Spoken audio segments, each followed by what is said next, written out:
Daraxtlarim ekkan yilimdan meva berishini xohlayman. Yo bo'lsam 2 yil, 3 yilda meva berishini xohlayman degan odamlarga kanavidniy noklarimiz, olmalarimiz, ko'chatlarimiz bor. Mana xudo xolasa bu ko'chat hali tayyor bo'lmasdan mevalar ushlashga harakat qilgan. Mana har birida mevalari o'ziga yarasha bor, yaxshi. Mana shular ham meva hisoblanadi. O'zidan bu pishgan kaltak bo'lgani uchun mana keyingi yilga tayyor bo'ladigan ko'chatlarimiz, bular tagi nok, Olmurotda bir 15 xildan ziyod noklarimiz bor. Doriladik, xudo xolasa bugun dorilarni soldik. Endi bu bog'larda ichiga boqib qo'yganmiz.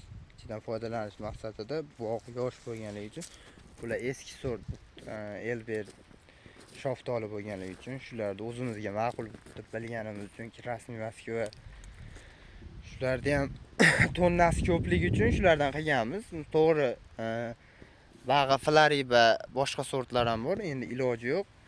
Shu sortni ham qilishga majburmiz. Ham sortni yo'qotmaslik kerak, ham bog'ni yo'qotmaslik kerak, ham chirinki. Misol uchun, to'g'ri, mana shoftoli 35 ming, 20 ming, 17 ming atrofida mevalari maksimalni, misol uchun 5 yil, 10 yil shunaqa sotilishi mumkin, lekin bunaqa hosildorlik berolmaydi. Buni tonnasi ko'p bo'lgani uchun bundan qilamiz. Buni narxi arzon bo'lgani bilan, lekin tonnani ko'p beradi.